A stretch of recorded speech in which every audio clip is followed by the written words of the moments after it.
what is your personal religion, or is there any type of God to you? Like, is there a purpose, given that we're just sitting on this speck in the middle of this sea of stars? Now, I don't want to duck any questions, and I'm not going to duck this one, even though I have high religious personages who are close friends of mine in this room. But let me ask you, what do you mean when you use the word God?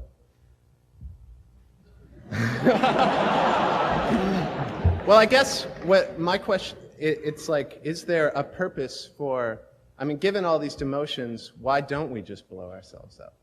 Why don't we? Yeah, what is our purpose? I mean... Let me turn the question around. If we do blow ourselves up, does that disprove the existence of God? No, I guess not. I mean, it'll be a little late to make the discovery, but still. Yeah. I guess what I'm asking is, since as we kind of make God almost go away in this, as he, through these demotions, and I don't mean he, because who knows what God is, but still saying it makes it sort of icky, doesn't it? Yeah, it's tough. We like it to be a he, don't we? Yeah. We've been trained to think of it as a he. It seems that through the ages, humans have created a mythological framework that often involves some kind of higher spiritual powers. And as every human culture has done that. As that goes away, as we know more and more and it seems harder and harder to prove that anything might exist like that, where does that leave us? On our own.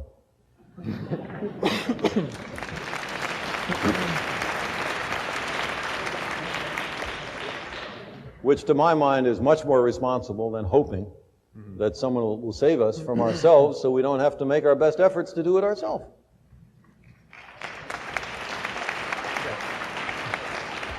And if we're wrong, and there is someone who steps in and saves us, okay, that's all right.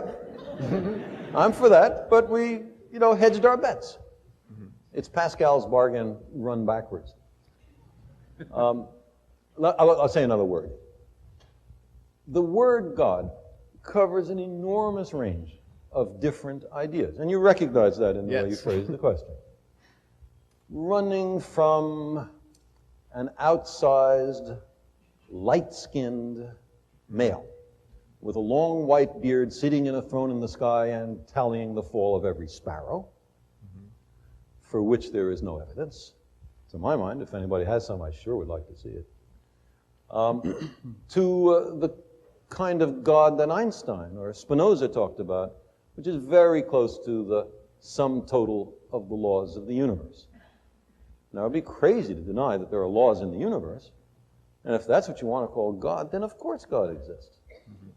And there are all sorts of other nuances. There is, for example, the deist God that many of the founding fathers of this country believed in, although it is a secret whose name may not be spoken in some circles, a roi fainéant, a do-nothing king, the God who creates the universe and then retires, and to whom praying to is sort of pointless.